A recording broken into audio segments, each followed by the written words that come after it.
just wanted to kick it off. 10 minutes late, so I guess let's just kind of. Yeah, sure. Hey, thanks everybody for coming out. I'm Doug Patton. Glad you could make it. We've got probably, I think it's going to be the best meeting we've ever had. We've got some great speakers.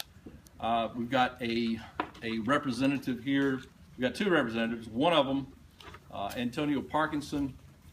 He is a representative from Memphis and truly, I think, a revolutionary type thinker. I was sitting in his office one day and I'm talking about the petition we have here in Davidson County, and he's come up with some revolutionary ideas. I think he's probably going to explore. There may be problems. A lot of people do not appreciate what we're trying to do, but I think this is going to be a great, he's going to be a great speaker. The other great speaker I think we're going to have in just a minute, Harold Love, representative here from Davidson County, another speaker, another representative that actually listens to constituents, and he'll be speaking after Touche speaks.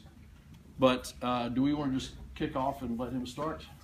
Sure. I want to introduce, this is our president, Doug Patton. Yeah. And I'm Francis Perry, chairman of the board. Thanks everybody for being here. There's basically going to be three things going on that I wanted to tell you about. We're going to take care of some procedural stuff and organizational stuff because we are a registered nonprofit 501c4 advocacy group, Tennessee Norml, and that's just normal for our procedures here. And there's going to be a number of really educational speakers talking about various things. And then this doesn't sound like much, but I guarantee it's perhaps the most valuable thing that you'll do here, which is we always allow time afterwards, after all those things are over, for people to be able to meet one another. You're going to hear people that are in charge of various projects, really good things. It astonishes me every month, new people are surfacing that are helping us out, operating at a really professional level at what they're doing. And anybody who's been here before can tell you the last segment of things can be some of the most valuable connections that go on. So that's extremely helpful to everybody concerned. And I'll be introducing some key individuals as we go along. Can I ask for a show of hands, please, who's the first time you've ever been here to a TN Norml meeting? Fantastic. We hope you come back and bring some people. I want to find out who came the longest distance. Can somebody tell me if you think you came a pretty long distance? Besides Larry, comes from Cookville. Memphis. Oh, that's our representative. Okay, that's very impressive. Chapel Hill. All right. So somebody tell me, who's the farthest distance? Who would you say? I'm not. My geography's not good. Well, Memphis, but that's. I mean. Does he want a 2015 hemp map? So I'm trying to give this away to somebody. I think this gentleman from Chapel Hill, he seemed the most convincing. Oh, before we forget, the most important thing we're doing for the next several months is the petition. And I think most of you know about the petition now in Davidson County. David, would you stand up for just a second? David, thank you so much. 3 more sheets he just turned in to me a few minutes ago. He turned in several sheets to me the last meeting, so thank you for going out there. But we would ask if everybody could get 100 registered voters, have them sign this. You can find this on our website. We need everything in before May 18th at 4 o'clock at the Davidson County Election Commission. We need 6,778 registered voters in Davidson County to get on the mayoral ballot in August. So this is what we're doing. It's vital. I think this could really change, be a game changer. And 5 out of the 7 candidates that are running for mayor in Nashville actually support some form of decriminalization. And the ones who don't say they support it on a national level, whatever that means. They don't support it locally. So, gee, thanks, Mayor, for helping us on that one. But before we get too far, the first speaker we have today, former Marine, former veteran, a combat veteran, also a firefighter. This is a heroic individual, and the stances he's taking and the ideas he's helped pushing forward, I think, are going to change history here in Tennessee, and it is my honor to represent my new friend, Representative Parkinson.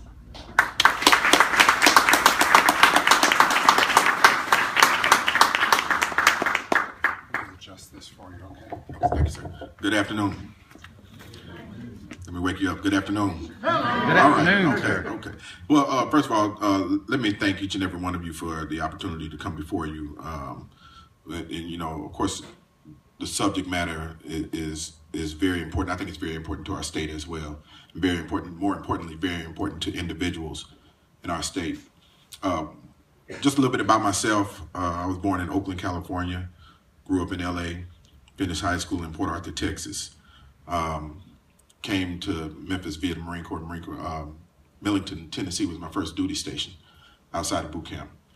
I enlisted in the Marine Corps, enlisted with an open contract, so they could have made me anything that I want. My ASVAB scores were pretty good though, and so I ended up with air traffic control out of that and air crash, fire and rescue out of that as a job in the Marine Corps. And from that I became a firefighter and community leader. Been on the fire department for right at about 25 years now. 25 years. I'm a lieutenant with Shelby County Fire Department. Became a community leader basically in my community, just trying to find solutions to helping people. There were challenges out there. There still are many of them, challenges out there. But I think it's important that if each and every individual just assists the other individual, and most of the time it's just pointing them to resources because people don't know where the resources are. And it was that simple. And from that, there was kind of a natural evolution into transition into politics, and ran for city council in 2007, lost that race, and became state representative 3 years later, late 2010, early 11, and I've been here ever since. And so that's how I got here. Our subject matter, and thank you again also, and my colleague is coming also. You know, one of the things about our state, and how many individuals, how many of you in here are transplants like myself from other states? Oh, look at that, beautiful. All right. And you know, one thing about our state, and I call it my state, I've been here 25 years, and I love Tennessee. I love everything about it. I love the dynamics, love the good, the bad, the ugly. I want to work on the good, want to work on the bad, and want to work on the ugly and make it prettier. But one thing about our state is we tend to want to follow in a lot of cases. You know, instead of being leaders in certain subjects, in certain areas.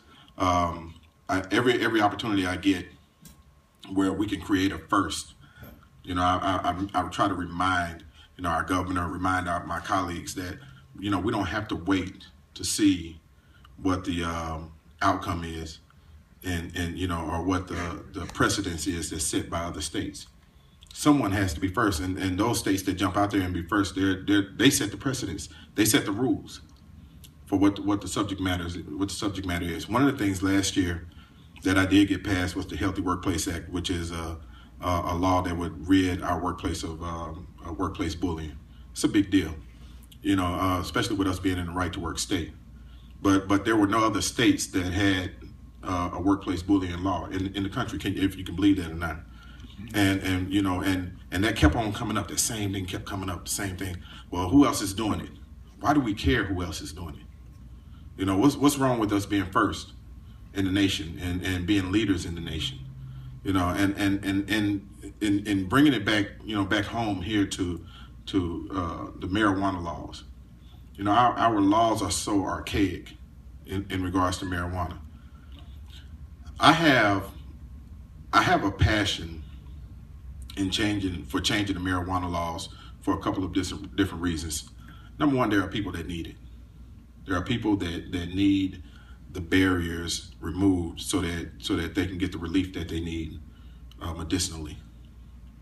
Secondly, our resources are being tied up in the criminal justice system and in incarcerating and running through the system marijuana charges that are, in my estimation, are frivolous. I've seen and had the opportunity to speak to some of these families, you know, who have children that are suffering from diseases and ailments that where the opportunity to have access to marijuana would give them the relief that they need. How many parents do we have in here? And so I'm a parent also, and if my child was suffering from some of the pain and the seizures and that some of these parents deal with, there wouldn't be a law in the state that could stop me from making sure that my child was well. That's right. It's not just children; it's adults and others. And what happens is this: in our state, we tend to allow other states to come in and siphon off, our best resources, which is our human resources, our human capital, our revenue. My younger brother lives in Denver, Colorado. He said that's where God wanted him to be. and he has been the happiest that he's ever been. And he's just a recreational user. But he loves the opportunity and that freedom of being able to do it and use it recreationally. I had an opportunity to visit him, and I went to one of the shops in Denver. And this lady, the owner of the shop, she had a medicinal side and a recreational side. I had an opportunity to actually interview her for about an hour and a half. And she was very kind enough to show me the entire layout, show me how the things work, show me how they got there from state side of it, the bureaucratic side of it, and talked about the revenue that was generated, on their first day of opening, which was unreal. And if you hadn't had an opportunity to get to Denver and actually go into one of these shops and see the operation, and her, believe it or not, her passion was not recreational. Her passion was the medicinal side. She probably spoke to me about half of that interview on medicinal uses and literally broke it down to the molecular level for me. Thought I was dealing with a scientist with a t-shirt on and jeans and a ponytail who used to climb on light poles and work for the city, and now she's in that business. And it's a good business. And it's a solid business, but it's a business. At the end of the day, the state of Colorado, because they were first, they set the rules, set the foundation, and they're raking in millions and millions and millions of dollars every day, every single day. And the tourism, their tourism industry is about to go through the roof because of that. But let's talk about the criminal side of it. Right now in our state, anything from 2 ounces to 10 pounds is automatically intent to distribute, automatic felony. So if you're in college and you have 2 ounces of weed on you and you get caught with it, you stand to face the same penalty as someone that killed someone. So I want you to think about that. Think about that. So 2 ounces of weed, and someone else goes out and kills someone, whether they run them over by accident or whatever the reason is, but you stand to face the same level of incarceration, the same blemish on your record as someone that killed someone. And that's archaic. And there's a need for a change. So one of the laws that I'm proposing this year is to decriminalize small amounts of marijuana, anywhere from 0 to 2 ounces, to move it over to civil. And what that means is this: instead of it being a criminal issue or you receiving a felony on your record because you had 2 ounces of marijuana, you'd basically be forced to pay. Well, you'd have to pay a fine to your local government. Takes the state penalty out of it, the state incarceration out of it, and moves it basically over to civil. Now, for those that, if we're able to get this passed, for those that are obviously there's obvious relief for those that are seeking it for medicinal uses.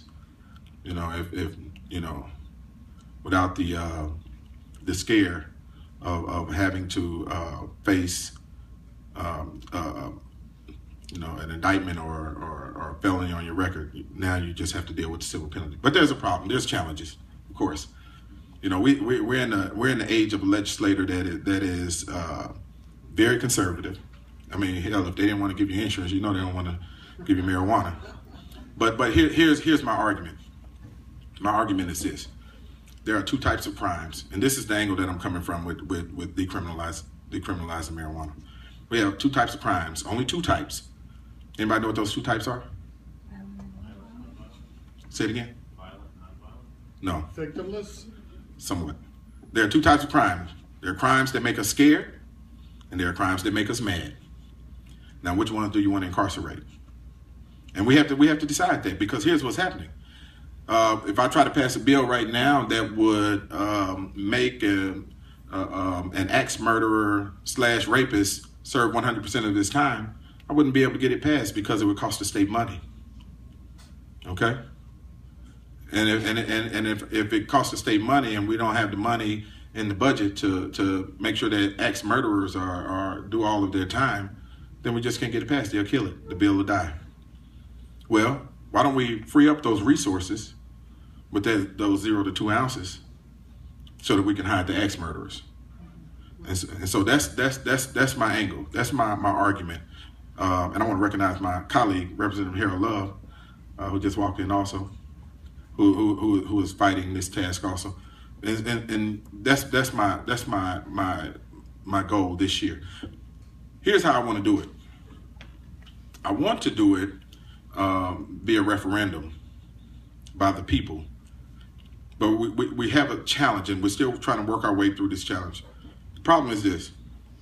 I wanted to use the same type of referendum that we use for wine and grocery stores. But the difference is we're talking about a criminal act now versus that of the act being a civil act. So in our state, based on our Constitution, you cannot have an issue be criminal in one county and not be criminal in another county. It's called equal protection. Okay, so that's one of the things that we're trying to work through. One of my other possible options that we're looking at is to put it on a statewide referendum, and to see if we can get everyone in the state to vote to decriminalize 0 to 2 ounces, which would cover all counties. So we're looking at that item, but there hasn't been a precedence that has allowed a statewide referendum outside of a constitutional amendment before. Doesn't mean it's not possible. So we have our legal department looking into that right now, and that's where we're going with that. Last year, I drafted legislation. I didn't run it. I drafted and tried to get a feel for the where our legislature was in shifting everything up from 0 to 2 ounces, making that a misdemeanor, and then your lowest felony for so much to 5 pounds, then on up also from there. Didn't get a real good feel for cool winds of no was blowing on that one, so we held up on that one. But there's a different push this year, and and what seems to happen, what seems to be a pattern at the state legislature is this: the more individuals that start coming with bills like this, then the more that they start getting the signal that hey, there's a need for change. There's also a change, believe it or not, in some of our the hearts of some of our legislators also. We have some that are working on the cannabinoid oil right now. It was introduced in the committee last week. Didn't pass, but it didn't die. Got rolled for a couple of weeks. So we're hoping that works also. And we're going to keep on pushing the envelope until we get this done and free our state up of some of these archaic rules and policies that we have to deal with. Also, we have to rid ourselves of the hypocrisy that we deal with as a state also. One of the things that was interesting when I became a legislator, our state is anti-gaming, and everyone's entitled to an opinion. My opinion is, being in Memphis, that we watch millions and millions of dollars go down the road to Tunica into Mississippi, and we build Mississippi cities for Mississippi. South Haven, Mississippi, right outside of Memphis, is one of the fastest growing cities in the state of Mississippi, built by Memphis. They can thank us later. Mm-hmm. But the hypocrisy. when I got to the legislature, one of the first laws that I saw passed was, we tried to pass gaming, but they were like no gaming for Tennessee. It's a sin. It's the devil. And if that's how they feel, so be it. But then they turned around and said, but we will pass a law that says we can build the gaming machines and sell them to the states that gamble. And so that's some of the same things that I'm dealing with. We can grow hemp now in the state of Tennessee, but we cannot grow marijuana. We cannot use medicinal marijuana. We cannot use recreational marijuana, but we can grow the hemp. And I'll leave it at that. And thank y'all for the opportunity. And please do everything you can to support us. And we appreciate you. Thank you so much.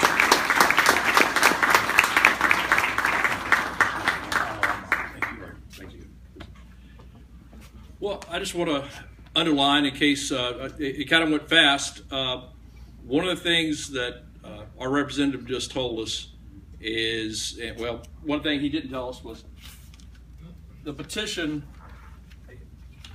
One of the things the representative looked at when he was coming up with this idea for the referendum statewide was our petition. And I'm getting agreement, so I'm not up here just spouting off, but I think this petition is incredibly valuable. And if we could have a petition like that in every single county in Tennessee, let the voters decide. Let the people decide, not some bureaucrat, some law enforcement officer, bureaucrat that doesn't know what they're talking about. Let the voters make their own laws. And this type of representative right here is the type that can change things. And the type of laws that we need are laws that you're proposing. And I was honored to sit in your office and see you starting to draft this up. And you brought your General Assembly lawyer in and started drafting this. And hopefully it will go. I know you're going to have a fight, but we're all very grateful and thank you for this revolutionary act that you're doing.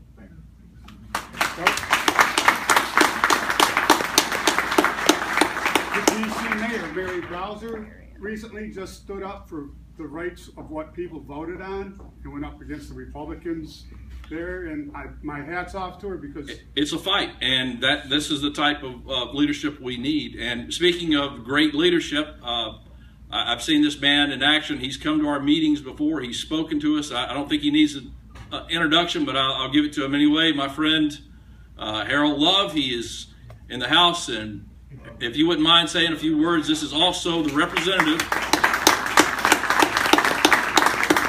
that has drafted the very first decrim bill in the state of Tennessee. So he is the one responsible for the bill people are talking about now. So thank you. Just very briefly, let me support everything that Representative Parkinson is saying, and he's exactly right. We really have 3 different bills being proposed this year, maybe 4. I know Representative Faison has the cannabis oil, Representative Parkinson has his legislation, Sherry Jones has her medicinal marijuana, and so I thought I would take a different approach, and mine was to look at the inconsistency with a half ounce of marijuana to 10 pounds carrying the same sentence, and currently 2 misdemeanors, the 3rd misdemeanor translates to a felony. So what my bill simply says is we will do several things. 1, move the amount from a half ounce to 1 ounce, to say that 1 ounce to 10 pounds will carry the same penalty, and that 1 ounce or less will be a misdemeanor. First misdemeanor is $100. Second misdemeanor is a $100 fine. Third misdemeanor is a $100 fine, and now you must do community service at a drug rehabilitation facility. It never translates to a felony. So your 4th and 5th, 10th, 100th, it's still going to be a misdemeanor. Because I'm trying to slowly get to the place where there's less emphasis on jailing people, less emphasis on making felons out of persons who may get caught for any number of reasons. I got a call from a gentleman in Kingsport, Tennessee, who's dealing with a situation where he had a little bit over a half ounce of marijuana and had his registered firearm in his car with him. And with that, it caused an extra problem. So my approach is to try to lessen the criminal penalty that goes with an ounce or less of marijuana. I think we have a lot of potential to get this particular bill passed simply because it approached from a real what I would say common sense approach, which is to say a half ounce of marijuana to 10 pounds should not carry the same weight. And now, we must also realize that the same person driving now, I think, driving with a, let's say, 3/4 of an ounce of marijuana in a school zone, because of our Drug-Free Zone Act, if a person's driving within a school or a park, let's say at 11 o'clock at night, when there are no kids out there, the penalty doubles. And so that's something we cannot deal with right now, but I'm hoping that if we decriminalize the possession of an ounce or less, it'll give us an opportunity to really free up our resources and look at other ways to address this issue of prison population increasing.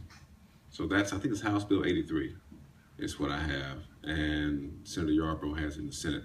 Have not put it on notice yet, but it has been assigned to the Criminal Justice Subcommittee. So I'm gonna probably wait about 2 weeks. I'm still gathering numbers of persons who have been jailed or arrested for the possession of an ounce or less of marijuana, just so we'll be able to go in and say, these are actual people's lives, and these are the numbers. It's not something I made up, it's not something I thought of, but these are actual numbers of persons who have been jailed and have felonies now that cannot be expunged on their records.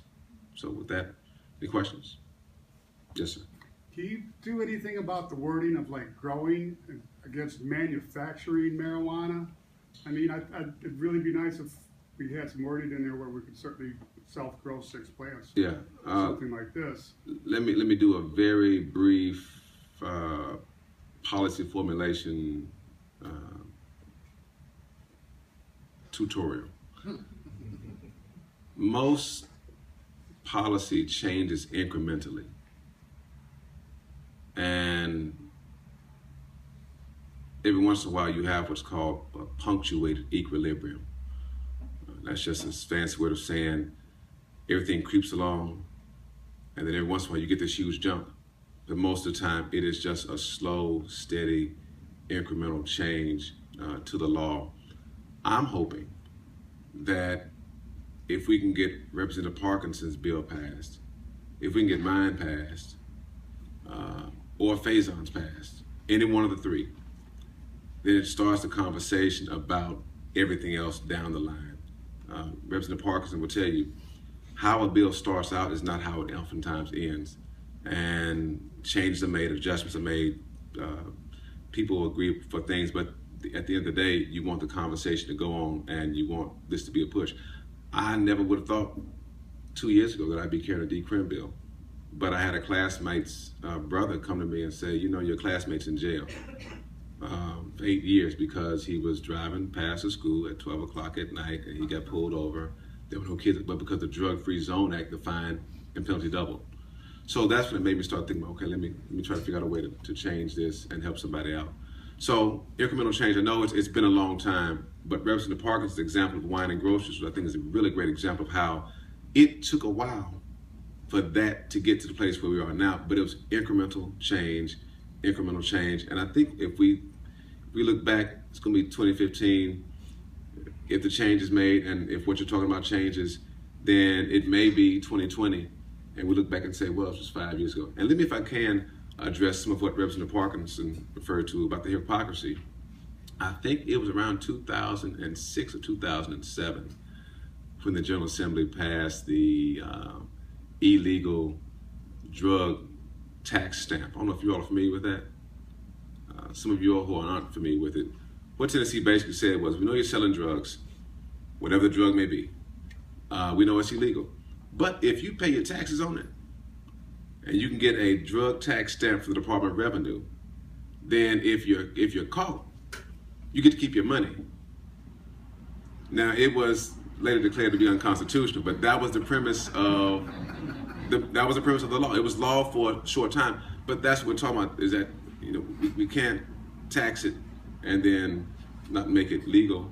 So again, the incremental step, I know that was a long way getting back to your question, but that's my thing, is that if we get these incremental changes made, then we may look back in 5 years and say, okay, now we've made some other changes, and hopefully every 2 years we can make some more changes. Maybe 2015 is the year for it, and maybe 2017 something else happens, and then 2019 and go from there. Yes, sir. I have a question. I was just going to speak into the mic. So I really appreciate your perspective on this, and also Representative Parkinson. I did some door-to-door polling in Senator Dickerson's district, and people were over 70% in favor of medical marijuana. We were just doing polling. We weren't asking them to sign a petition or anything. We had 3 questions, and one of them was decriminalization. And we discovered that people think decriminalization means legalization. And I'd just be curious from your perspective, how you think we can change the perception, or how that'll go, because it has a lot to do with public opinion. Sure, you're exactly right. And to your point, I think what gave my bill the legs it has was the fact that people likened decriminalization to legalization. But that was a good thing, because it then took off and it got a lot of press and allowed us to have the conversation about making sense out of the laws that we've passed.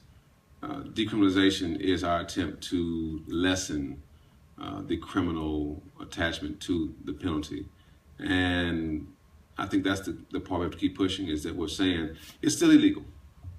And we still want it to be legal, because the climate right now will not allow for that kind of conversation. But if we have, again, a common sense conversation to say, do you really think that it makes sense for a ½ ounce to 10 pounds to carry the same penalty? If you do, then there's nothing that I can say to you that's going to change your mind, because you're stuck in that place. But if I can get you to move from a ½ ounce, and I say, okay, let's agree that maybe an ounce to 10 pounds. And that's still bad, but I'm trying to move you along this line to say, all right, this doesn't make sense to have this be the same criminal penalty. And let's then have people who will get a misdemeanor. And then let them do some community service. And let them not have to worry about if it's their child getting caught that they've now lost Pell Grant money because they have a felony, or that they are unable to get a job because they must check that box that says you are a felon, and you can't explain that your felony really was you were driving somebody else's car and you didn't know what they had in their car. You got pulled over and discovered that there was an ounce of marijuana in your cousin's car, but now you've gotten wrapped up in it. All these things are what's causing our kids to end up in prison, and some of our adults. And God forbid you have your firearm with you, and now you've got the drugs and the weapon. So now you're compounding this situation. And now how does a man or woman supposed to provide for their family if they're going through the criminal justice system? And it's tying up our other resource. I think as Representative Parkinson alluded to, you're now having people have to chase somebody down because the war on drugs that we thought was going to stop drugs coming to the country has done nothing but really put people in prison for small crimes. Yes, sir. Yes, I wanted to ask you about Representative Blvd's bill. I was in the criminal justice subcommittee that came up last week. He's obviously notoriously one of the most conservative members in the Assembly, but his bill is pro-legalization of medicinal cannabis oil, and the members on the committee, the Republican members, were rather positive about it. And I wanted to ask you about have you whipped votes to find is there support for decriminalization in the Republican caucus that you can see? Is there any tension between Faison's bill and this bill, or Representative Jones's bill? What did you give us some feedback? Yeah, I think that after what I saw last year with the numbers of folks that turned out for the medicinal marijuana bill, and then to have them denied at the subcommittee level, it caused me to really take an approach to say, let me quietly talk to some legislators, and if they can't support it in the committee, at least get them not to try to kill it. And let's do more than just have the conversation. Let's actually get this thing out of committee, and then have persons understand the difference between decriminalization and legalization, so people understand that we're not trying to legalize marijuana in the state of Tennessee, but we're trying to remove the criminal impact of it. And you have to keep repeating that over and over again so you get your message across to folks to say, same thing with cannabis oil. If it's going to be used to help folks who have seizures to not have as many, then let's have the conversation about the fact that all of our medicines that are currently legal now had to go through a process of being evaluated And as you all know, we have a huge problem with oxycodone, fentanyl, right? But those are legal drugs. People get addicted to them, have to go through rehab training, rehab centers, and get off of that. Well, what we say the approach is with cannabis oil is herbal, and there's not going to have them have that same attachment to it. So it's about reshaping the conversation and getting folks away from just saying no, no, no, no, no, and also pointing to the benefits of it. And that's what is the best approach to it. So there's no competition among us. And to be honest with you, I didn't know Faison was bringing the bill, didn't know Parkinson was bringing it, but this shows you the breadth of support. Full disclosure, I pastor a church and been pastoring 15 years, and as of late have been given an assignment by my bishop to supervise 20 other churches. So part of my approach is to say that I'm concerned about my membership.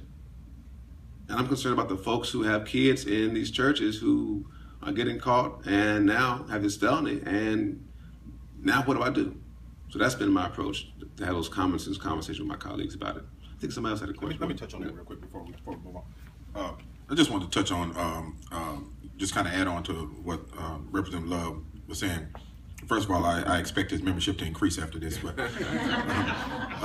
but sometimes the messenger matters. And I'm glad to see Jeremy Faison, whom I like a lot, bring this legislation. Also serve on the criminal committee, not on the sub, but on the full committee also. And it's an interesting dynamic on that committee. We have a committee chair, William Lambert, who's a good guy, but he's anti-marijuana legalization. And again, we're not looking at legalization of marijuana, but we're looking at decriminalization of marijuana. And here's this part of my strategy. If we can, money matters in Tennessee. Everybody know that money matters. And so if we can show, and I think this will happen with my colleague's bill also, when that fiscal note or what it costs for this bill to be implemented when it comes out, that really matters. And that can make or break your bill, off the top right away. If there's a fiscal note where it's going to cost the state, you can almost hang it up, especially if you're a Democrat. Now, if you're a Republican and you got a fiscal note, sometimes things get worked out. Well, with our bills, if we're able to decriminalize those amounts of marijuana, then it should show a savings to the state in regards to incarceration. It should show a pretty big state savings actually to the state. But also, with mine, if we move it over from criminal to civil, it should show an increase in revenue for the local bodies or local government because of the civil fine that would be associated with possession. And believe it or not, we have brains inside the state that actually crunch those numbers and tell you whether or not it's going to generate some revenue or not. And so with that, keep in mind the strategy then becomes, well, for me anyway, becomes, okay, we're saving the state money, which matters. And then, with all of the cities and the counties that will gain revenue for the fines that come with, the decrim side of moving it over to civil, then possibly we can get them on our sides because they all need money. Okay. There's a question here.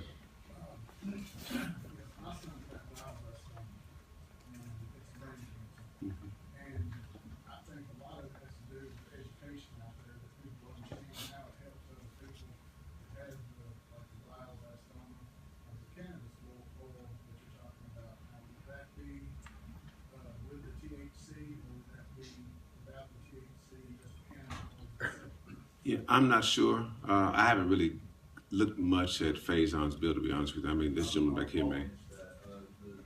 The proposed bill is meant to allow only purchase of high CBD, low THC cannabis oil.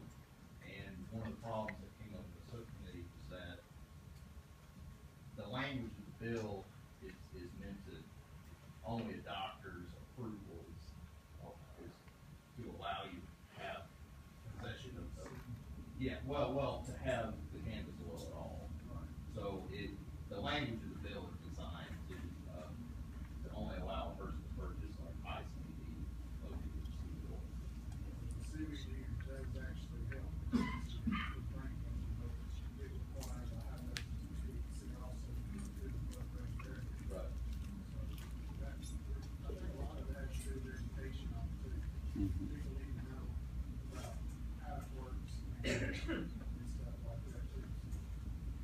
Yeah, I will add this too.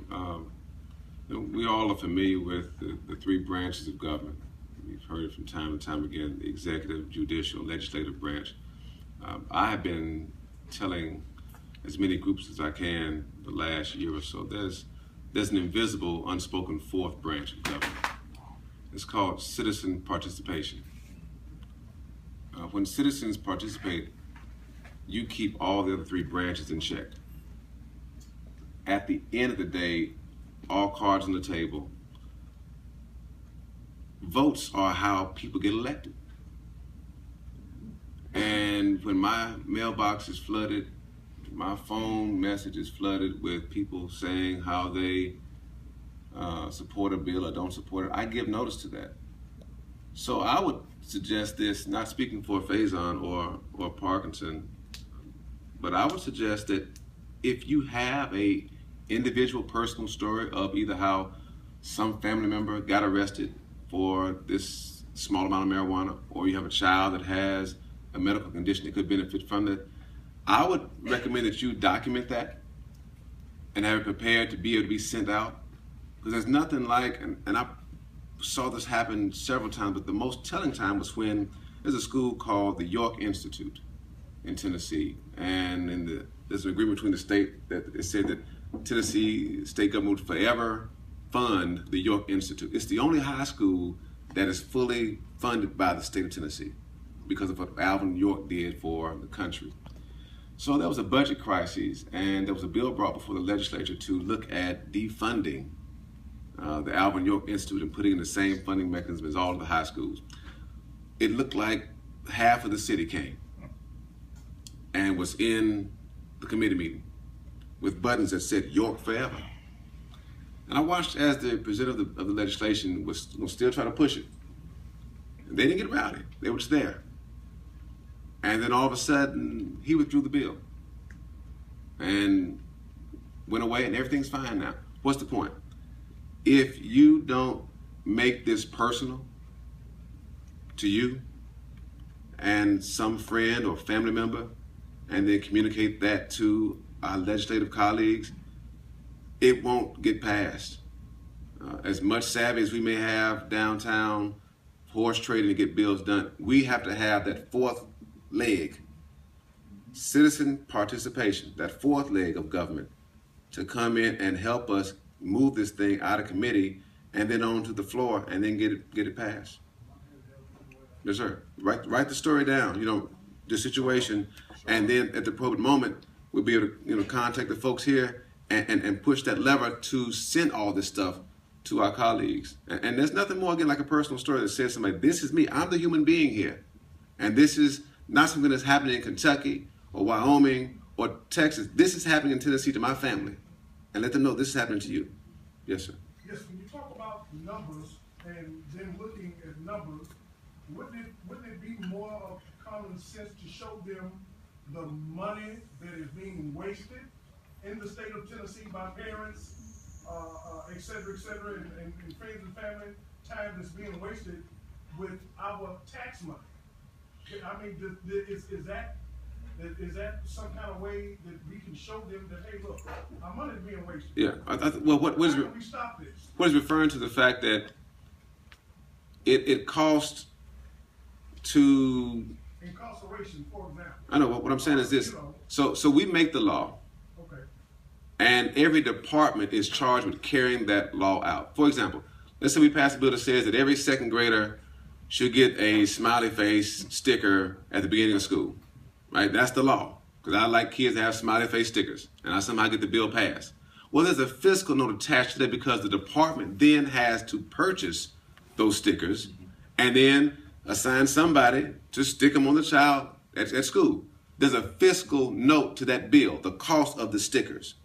So when we say the numbers, we're talking about how much it costs to incarcerate, not how much that it costs you to go visit, but how much it costs the state to incarcerate. We know that the cost to visit and to send the money is high, but we can't quantify that. We can say this is how much it's going to cost the state. So if we can show that it costs the state $30,000 per child to incarcerate an 18 to 20-year-old, those are the fiscal notes we're talking about reducing. So we can say, okay, 10,000 folks got arrested last year for a high ounce of marijuana and they're in jail right now. Next year's going to be 10,000 more. Take those 10,000 out the system with this bill, you have then a savings of $3 million. That's the kind of numbers we're talking about. Does that make sense, everybody? Yes. Okay.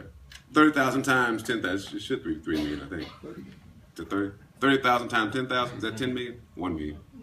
Something close to it. I'm curious on what the dialogue is in your circles on the difference between decriminalization and legalization, and kind of the importance of legalization versus decriminalization.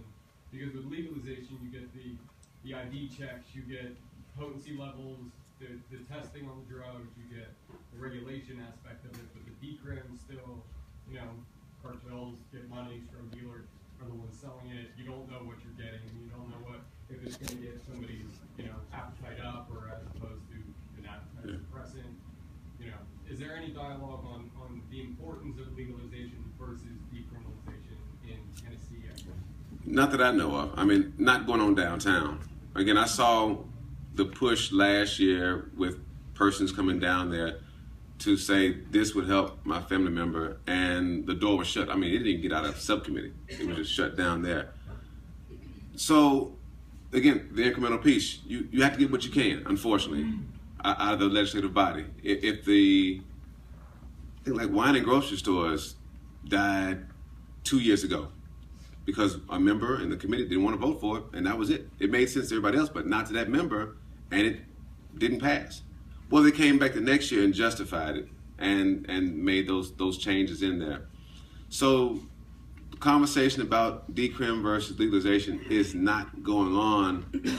And I think the more valid way to get that conversation going on is to get a decrim bill passed. Then you can say, okay, now look what we've done. We have reduced incarcerations. Now, here's part two of the problem. For those who aren't being incarcerated, we don't know what they're getting. So maybe we got to legalize it up to a certain amount to then say we can better regulate it.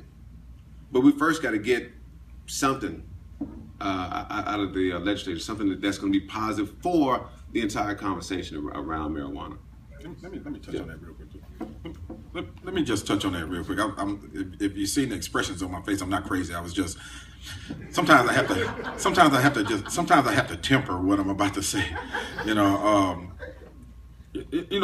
go back to Insure Tennessee. Now, and where's my young man that asked that question? There you are. And I want you to think about that. Insure Tennessee that would allow, access to health care for, actually, the conservative numbers were 300,000 Tennesseans. But it's more people than that. It was 267,000 in Shelby County alone that could use this insurance. The demographic was based on the conversations in the committee were mostly white males that would have received this insurance and benefited from this insurance.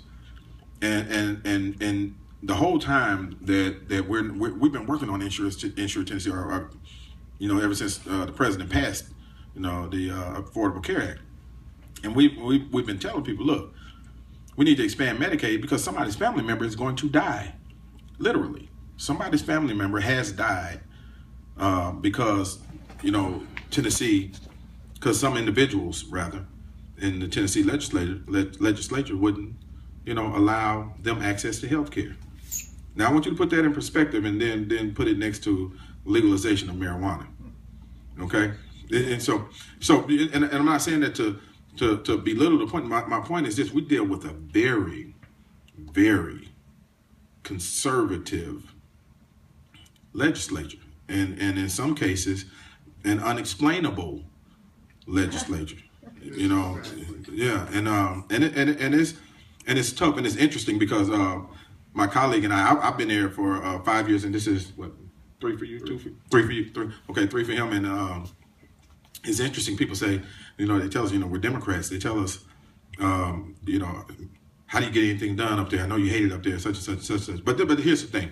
This is all I know in regards to the Tennessee legislature. I came in, it was conservative, and it's been conservative. I'm able to get some legislation passed.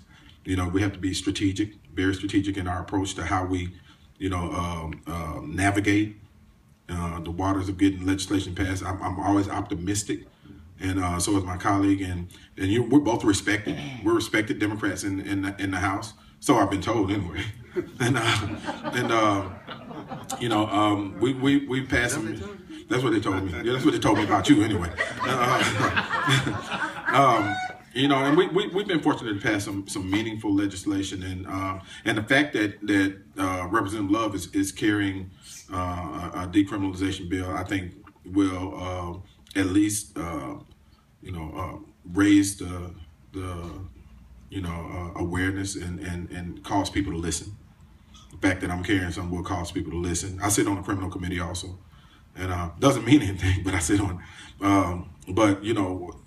We'll be out there fighting for this, And the key, back to what Representative Love was saying, incremental steps, and you start going out there and swinging for that home run, and you will really strike out and strike out and strike out and start losing the ear of some of the individuals that we need to listen to.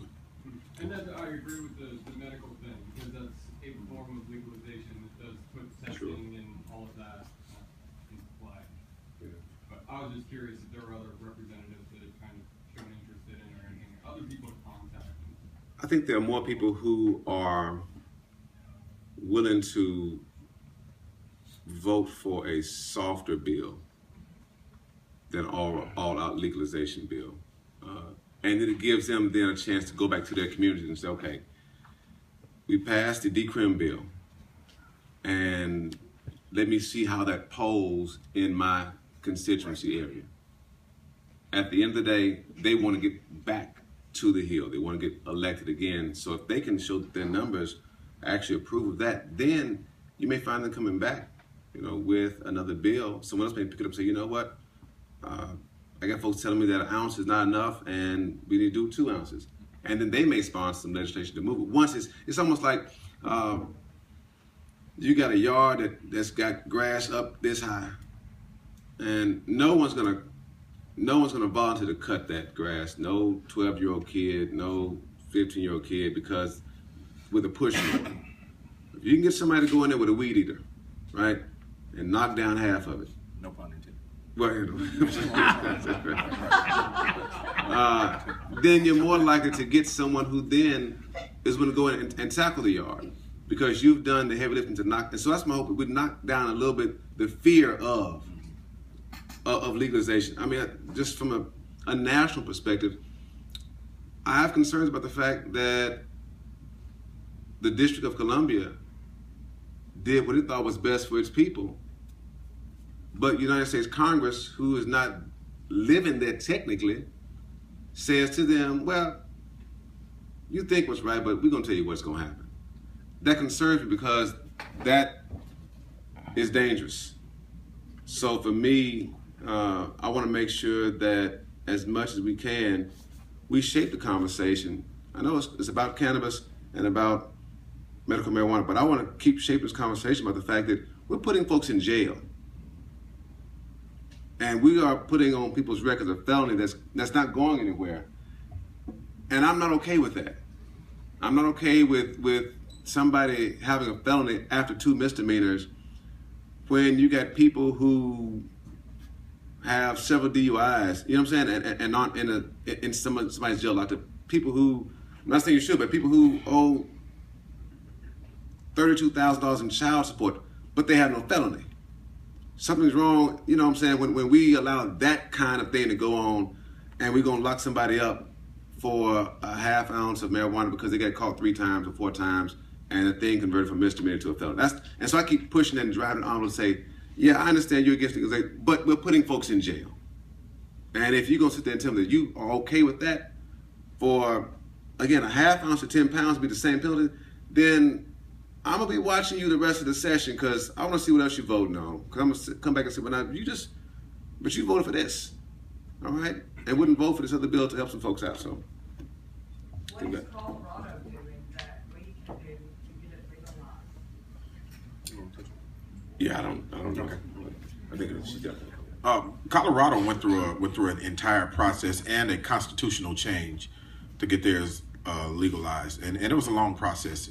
It started a while back, and there was a lot of input, a lot of smart people that came together with different committees and subcommittees to work on the different areas of how they came up, how they got theirs done, and seems to be doing very well.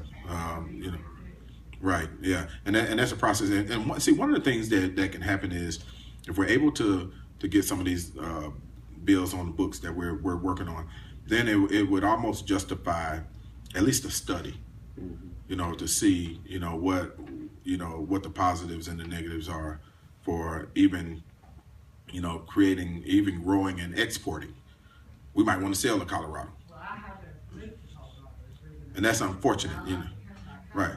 And that's so unfortunate, and that's what I spoke about earlier about us losing our resources to other states. But here's what's important also, whether while we're in the process of this of working on this legislation, it's so important for you not just to call, but an email, but to show up, literally show up and speak on behalf, or at least be present, and let them see the faces of Tennesseans that want this done. It's also important too to expand these chapters into every single county.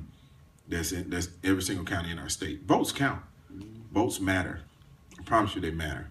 And if you can create a chapter in every single county, I don't even know if we have one in Shelby County. Do we have one in Shelby County? Yes. We do. Okay. Well, we should have a large one in Shelby County. But they matter, and every single face in here is important. And if you know of anyone, and me and myself and Doak, we spoke about this in my office. If you know of anyone that has been affected criminally, for small amounts of marijuana, it's important that we see you, that we get a chance to talk to you, because when we start working on this, we have to put that human face, with this legislation, so people can see the effect and what it because I guarantee you, if anyone's been affected in here criminally, it didn't just affect you, because there's a rippling effect of our criminal justice system that it has on not just you, but your family, your community, and so on and so forth. And we need to be able to illustrate that. I'm a visual person, and there are lots of other visual people in the legislature also that need to see and hear from you. Okay. I've got several things. I sold my house last year, and I went to 3 states that did have medical marijuana. And I found several problems for myself because I was not a state resident. Colorado, the mayors were blocking it in Durango, Pagosa Springs. I had to go to expensive places like Colorado Springs and Telluride in order to purchase it. And then when I got there, I could not get medical marijuana. My recreational days are over. I've got 30 years of chronic pain and other issues, and I'm a disabled medical professional. So working with children for 17 years with seizures, I get that, and I want to support those people. I want to also support us, because if I had had a card from my state, I could have gotten something in those states. I could not get anything. It was $20 for one 12-hour pain patch of high CBD. I can't tolerate high THC, and that's what was for sale everywhere. So, I would like to see a CBD card that I can use nationally to go other places. But not everything was perfect in Colorado. I could not get but one place to sell me high CBD.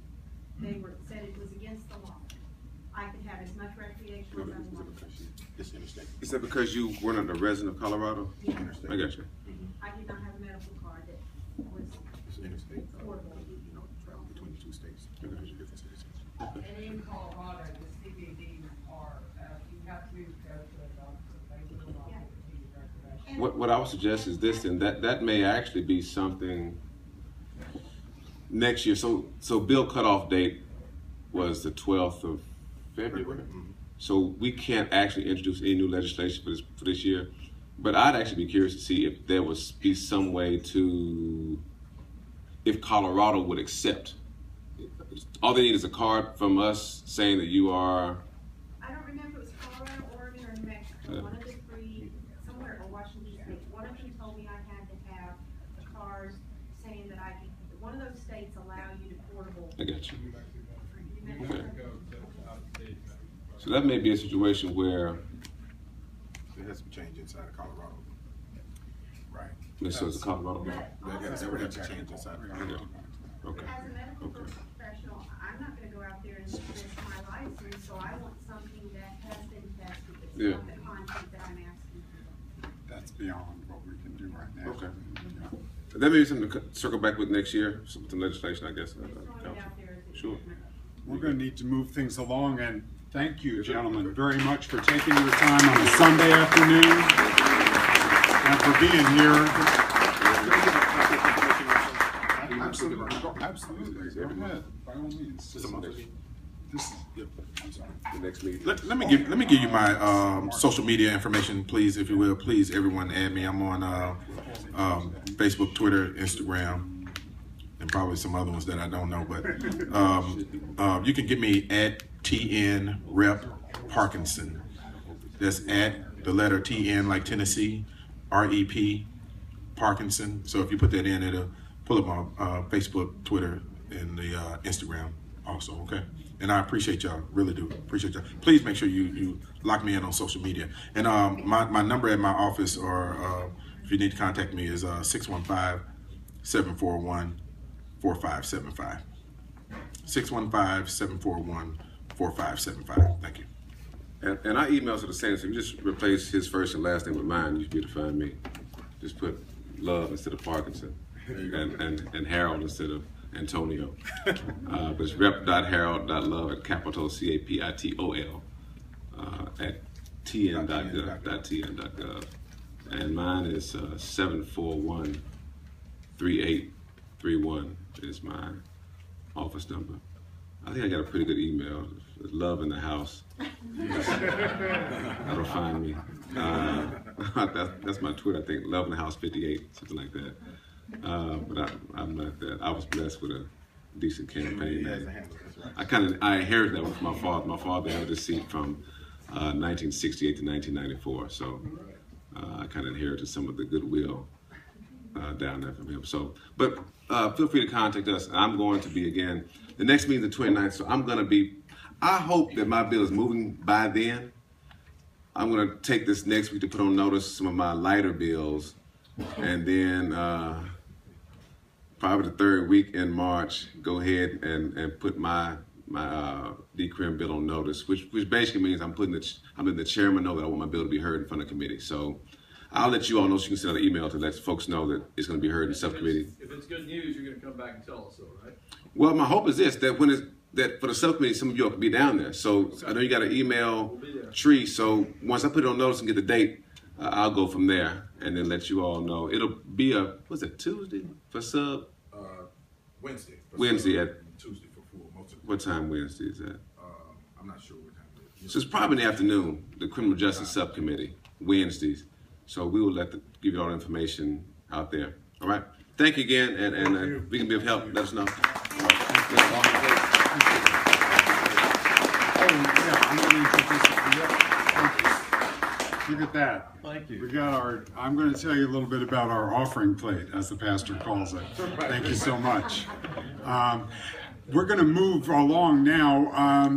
We have a lot more coming here, and we're going to ask everybody to be, streamlined, because that last segment of being able to visit with one another is really important, and we have to be out of here by 4 o'clock. I want to introduce a gentleman who has the distinction of being active in cannabis law reform for the longest time of anybody in this room, Mr. Paul Kuhn, and he's been at it for 44 years. Paul, there you go. Thank you. Thank you, Francis. Just 3 quick items. Progress is incremental, it's slow, but since our last meeting, or when we met last, there were 2 jurisdictions in the United States where you could smoke marijuana legally, Washington and Colorado. Just a month later, there are 4. We've doubled the number of legal jurisdictions with Alaska and the District of Columbia, which, despite all the bloviating by some congressmen, it did go through and they didn't stop it. So there is some significant progress in a month, but it took years to create that. A medical marijuana bill, we got 4 bills, and I think in the legislature there is a caption bill that's been filed, which is like a holding place for a bill, and that bill will be filled out. It's in negotiation now. So there will be a new bill, a medical marijuana bill with Republican sponsors, important Republican sponsors, barring we hit a brick wall, that'll be introduced in probably the next week. So that's going to be pretty dramatic news.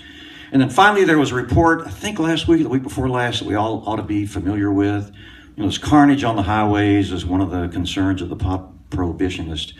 There was a major meta-analysis done last year, which studied all the previous studies.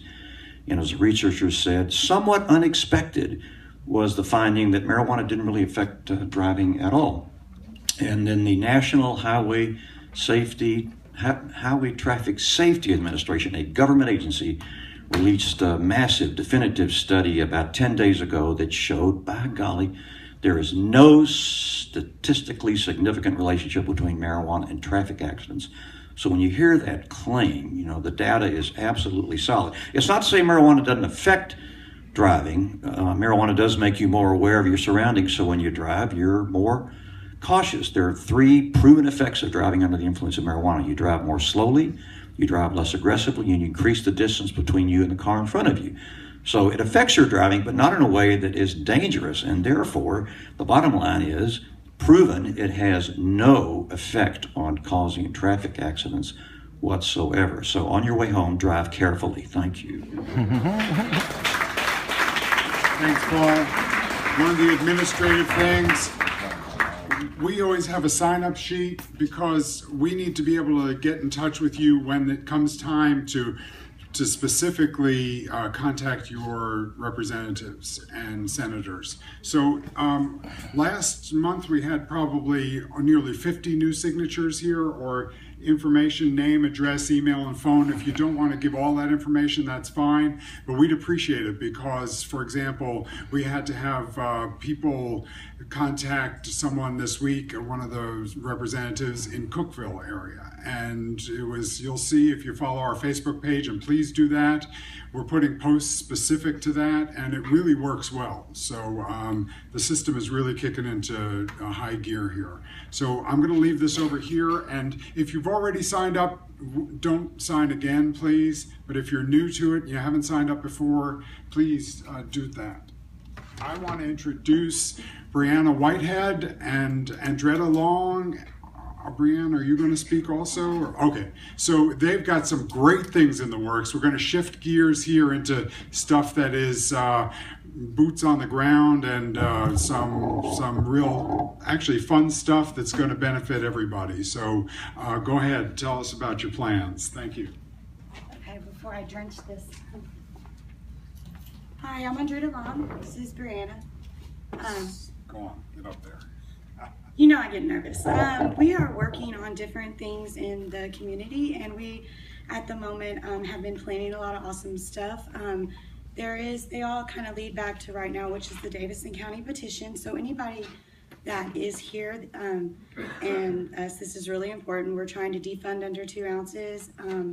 If anybody has not heard about that, we will be gladly to tell you about it. I don't want to take a lot of time too, but I do want to explain that it is very important that you let me explain it to Davidson County residents. I'm nervous. We need a lot of help. We need a lot of people to get together. I don't want to be the mean person to be like, come on, you guys, I cannot walk alone. But they will not allow electronic signatures. They've been pushing that. That's what the posts were about. That is this petition that is here. That is, it's not the complete bills everybody's talking about, but it is at a lower level. I mean, I know a lot of places are attacking defund, they're attacking decrime, but I mean, they're attacking legalization and decriminalization, and this is attacking defund because this is kind of where we're at. This will make a lot of noise when it happens, if it happens, but we need everybody's help to make it happen. This lady here is amazing. She has been planning stuff with the community, different parts that we can be involved with. Me also, but she's got different, I'm gonna let her talk. Because I can't talk more because I'm nervous. But it's really important. It's defund under 2 ounces. It's for Davidson County. If you're a Davidson County resident, we will take your signature. The only signatures that are valid are voter registered signatures. So if you guys maybe don't know how to vote or maybe haven't had a chance to vote since you moved or something like that, we do have registered voter cards. We're going to be at, anytime we have the petitions, we have the cards, or if not, if we take your information, we will get this stuff to you, because this is the only way we can see this done. We need at least 7,000. I think we were going for 10,000 signatures. I gathered maybe a few hundred, I mean, people were out there. We're out there, we're walking, we're doing it, but word of mouth is really important. If you know someone who has a business, ask them if you can put their thing in there. You can leave my name and number on the back of that. I will go pick that up, because there's plenty of people that are helping, you know, with this specific thing, but we got to get the noise out, and I'll be better next month talking. They're working really hard, so speak with them afterwards. That's why we want to leave a little time. We could really use your help, and it's a great thing. I mean, they're referring to this, to the petitions, Yeah. but we need the signatures to get the, within Davidson County. We hope to do it in other places, but we have to start here. It takes a lot of work and a lot of behind the scenes stuff. There's no guarantee that it's going to be on the ballot, even if we get the signatures. Is that correct, Doak? Well, they have to approve the signatures. They actually go and match. Okay. So there's always a possibility there'll be disagreements. Okay. I'm sure there'll be a lawsuit again if that's the case. Okay. But yeah, you're right. It's possible they'll say, "Oh no, you only collected 6,000. You know, you're one less than you collected." That's possible, but we at least got to put the effort in. We went this far. We got to get this. So that's what it's about, to defund the prosecution of 2 ounces or less of possession. So we've got some great attorneys, including Doak, doing all the legal work that's necessary, and these folks are doing the grassroots, on the ground approach. So Brianna, come on and tell us more about that and all the activities you have planned. Right, so like she was saying, a group of us have been canvassing for petition signatures for the countywide referendum, and we've run into 2 consistent problems. The first being a lot of our Davidson County supporters are not registered to vote. So that's something that we definitely want to work on. We want to encourage people to get out there and register to vote and let them know how important that actually is. The other issue is that a lot of people out there who support what we're working for don't take the initiative to find out what's going on with our organization and what's going on with the legislature right now. So we're working on a series of events to raise public support. We need as much community involvement as possible, more than ever right now, and the best way to do that is to get ourselves involved in the community. We had a show scheduled for March 28th called Musicians for a Norml Nashville. We've decided to reschedule it for May 2nd, which I know is going to be frustrating for those of us who are involved in the planning of that, and I apologize for that, but I do think that this will lead to a more successful show. Alex, Kim, Brianne, Hope, and Mark, make sure that I get to speak with you before you leave today. And is Marie Neal here? Hi, I'd like to speak with you too afterwards. What we have going on in March, this week we're going to begin heavily promoting all of our events. We have radio and magazine interviews, which is very exciting because we need that kind of publicity in order to get people to come out to our events and to get involved. We, on the 28th, have an arts fair scheduled. It's a community arts fair. We have a lot of businesses and vendors who are local who are interested in participating and showing their support for us. They want to promote and sell their work to promote their business. They also want to give a donation from those proceeds to our organization to help fund the production expenses for our show. So that's something that I'll be able to tell you more about once we find out what businesses are involved. A lot of these businesses produce hemp-based products, and that's very exciting because it fits with our theme. But any businesses are welcome who support the issue. So if you own a business, if you're a vendor and you'd like to be involved, get with me afterwards and we can talk more about that. In April, on the 18th, I filled out an application for us to have a booth at the Nashville Earth Day Festival at Centennial Park. If we are approved for that, I think it would be an excellent way for us to get petition signatures as well as provide information to eliminate the stigma surrounding our organization and surrounding cannabis usage, because we do have a lot of negative stereotypes we need to overcome for people to start taking us seriously. I will not personally be in town that week, so I need any and all volunteers who are willing to help out with the booth to reach out to me. May 2nd, that's going to be the day of the show. It's Musicians for a Norml Nashville, and I'm very excited about this. We have a lot of popular local bands who are going to bring in a ton of people, and they're willing to promote this event as well as any of our other events and show their support for the organization and what we're working towards. We also will have speakers from all standpoints, political, medical, economical. I also would like to find someone who has an impactful personal story to share on how prohibition has affected them. So if you would be willing to speak from any of those standpoints, I'm looking for about 3 to 4 speakers. I have people coming from out of state, from Colorado, Washington, and Oregon, to talk about what it's like living in a legal state. I think with this issue, because it's been such a process, and Coon, we wanted it to be successful, and we struggled with that. So I think people get burned out really easily, and we need that not to happen. We need to be able to keep people motivated and excited and let them realize how close this actually is if we can get enough support.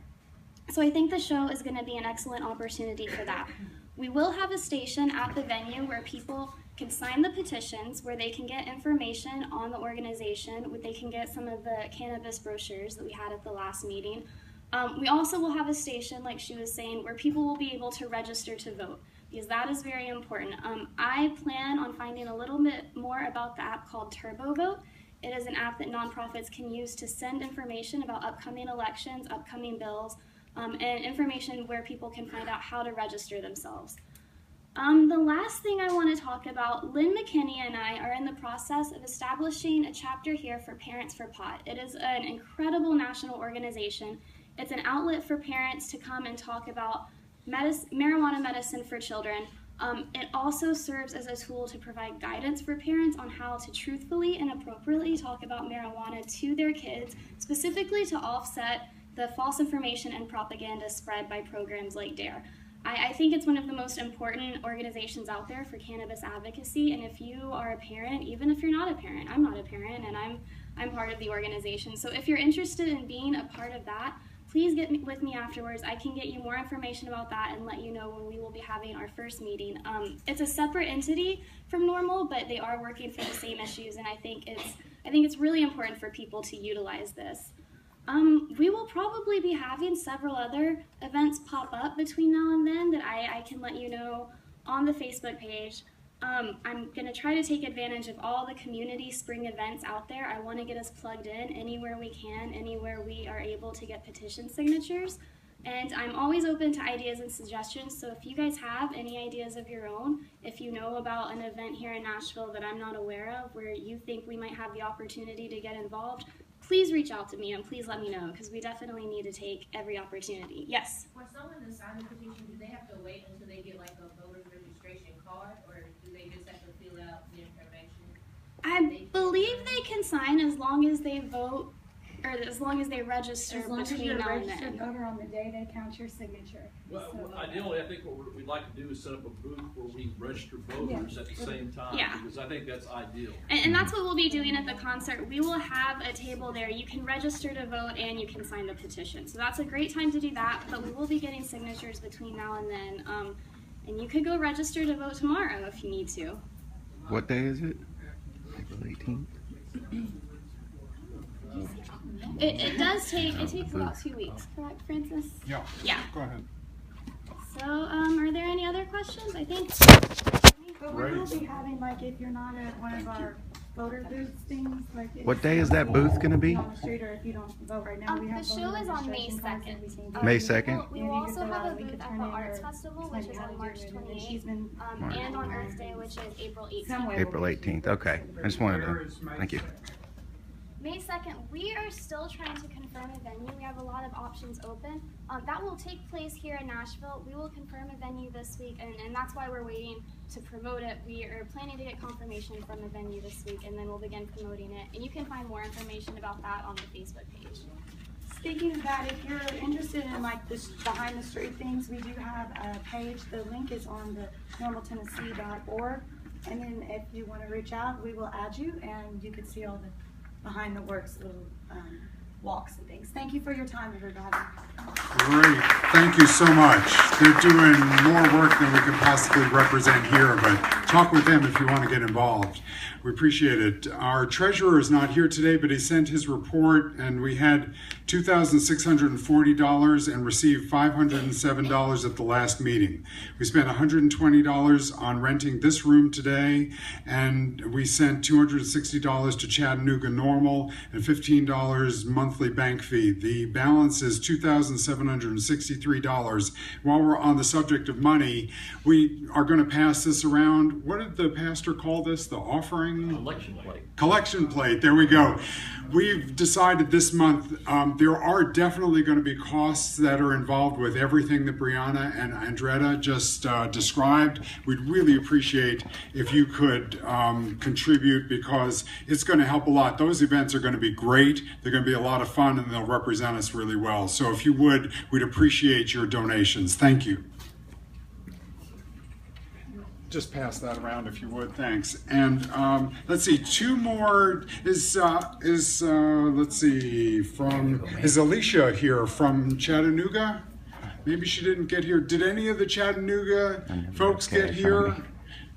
Did you want to? Okay, the great thing is that we have a lot of activity going on down there with the chapter getting really jump started now. And I had said to Alicia that she could say a few words about what's going on. Did anybody from Chattanooga want to say a few words if Alicia isn't here, or had you planned on it? I mean, it's a long drive. I didn't want you to go home disappointed, so it's up to you, but at least I'll acknowledge you had some good things going on there, right? You had a meeting this week?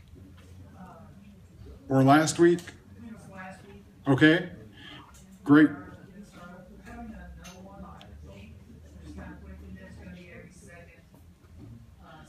Okay, fantastic. Speaking of the dates for these meetings, because really we are growing throughout the state, keep in mind our meetings are always on the first Sunday of the month. However, the first Sunday of April is Easter Sunday. So what we've decided is that our next meeting is going to be March 29th, which is 4 weeks from today. And just look for our Facebook page, because it's just, either if we went beyond April 5th, it's just too far out there. So there's so much going on, and we're going to have some very good things to talk about then.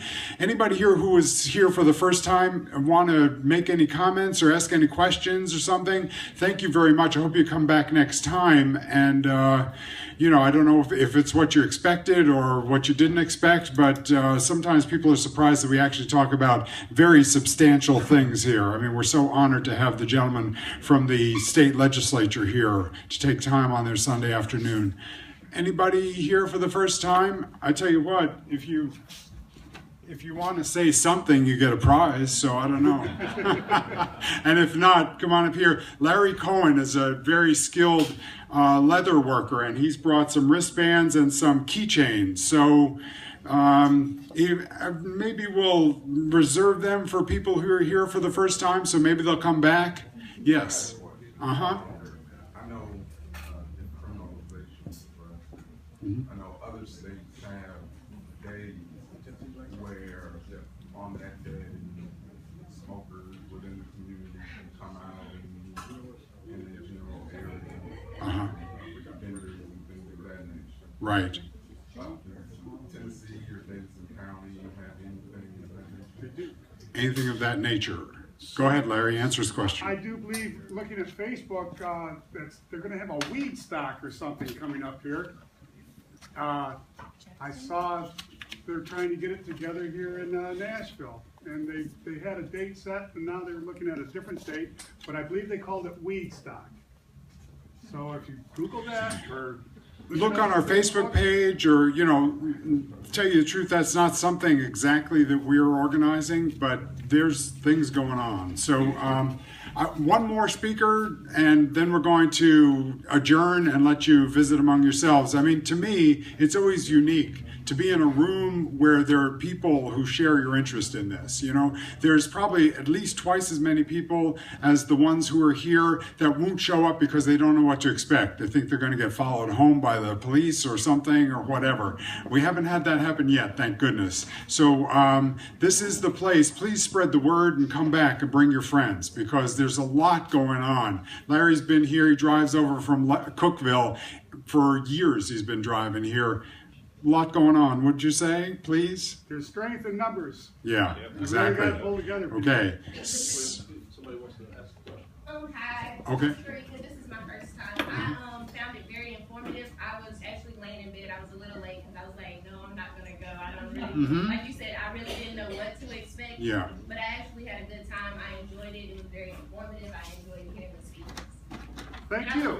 Thank you so much. You get a keychain. While I'm delivering the keychain, I'm going to introduce Stephen Clements, who's a veteran of 2 tours in Iraq and a candidate for the Davidson County Metro Council, and a great supporter of ours, and he's a great person, and I hope you get a chance to chat with him too. And then we're going to adjourn. Wow. I appreciate that, Francis. Man, introduction like that, I got a lot to live up to, so I hope I entertain you for a few minutes and maybe inform you as well. So, like I said, I'm Stephen Clements, running for Metro Council in District 7, so that's South Madison and Inglewood. So if I happen to have any of those people in here, please see me afterwards. But I'm also on the advisory board of Tennesseans United, a related organization with the same goals as Tennessee Norml, and big supporter of the cause. Full legalization or decriminalization, however it has to be, to where I can have whatever marijuana product I want to have and not fear the law coming after me and trying to ruin my life. However you want to term that, that's what I want. And somebody just mentioned about perception, about how this number of people cram into this room, and this is some great attendance. So thank you all for coming out. And yet, of all the meetings I've been to of this group, I've never once heard of someone getting harassed by the cops or anything bad happening. Because we come here, we're well behaved, we don't cause any trouble, we're not trying to cause any trouble for anybody. We just want our rights. And perception makes a difference. And you are contributing to a better perception of people that are in favor of what we're in favor of right now. Because, as someone had mentioned earlier, propaganda, it's had decades, well, actually probably about a century now, to take root and to dominate the conversation about marijuana. In the beginning, it was about racism and about the scary minorities want this plant, so we have to keep it away from them because they're going to do bad things once they get on it. And then later on, President Reagan, he really kicked it into high gear, and the national movement like DARE and all those other things say that if you have it once, you're going to lose your mind and you're going to die. It's going to be terrible. World's going to explode, basically, if people get common access to this. And you can be an example to the folks who aren't already on our side of showing, I support this, and I'm not a screw up, I'm not a reject, I'm not this, I'm a good person. And you can be that example to the world. You are an ambassador for your cause, whether you want to be or not. And how people perceive you might color how they perceive the cause itself. And so, put a good face on us. We need that. Particularly with supermajority Republican Tennessee House and Senate. If you want to get anything done in the state of Tennessee in the next 10 years, it's going to have to be done with Republican votes. So whether you like that, you don't like that, you're going to need to find a way to convince them to do what we want them to do. And as a Republican, here's just a couple things you can try out that'll work on them. I can guarantee it for you. First off, Republicans like talking about their rights. So if you tell them, I support medical marijuana because if my doctor says I should have something and he's licensed, regulated, supervised by proper authorities, who is anybody to tell him that he can't give me medicine that he thinks will save my life or improve my health? They're not going to have a comeback to that.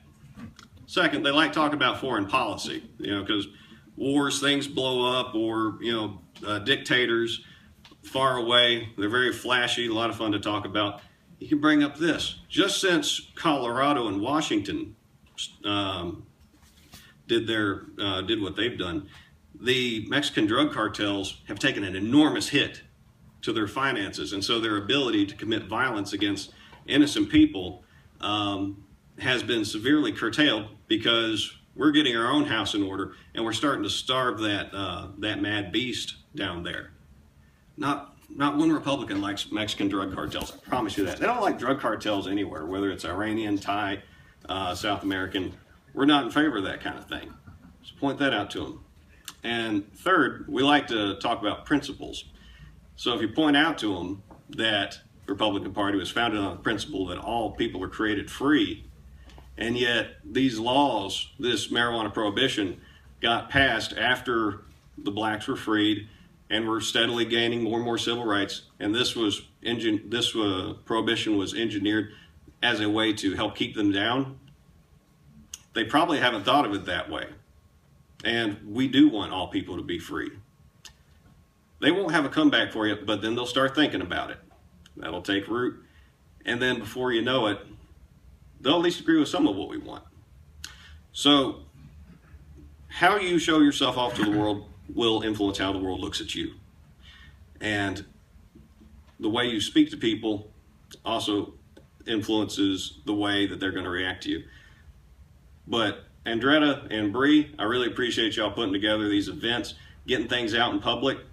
By all means, support those and volunteer to help out with those, but also just volunteer to help out with other events in your communities, whether it's at your church, whether it's a soup kitchen, whatever. You show up, you show people that you care for others, and that you, by your deeds, you will show that you mean well and you want to help your fellow man.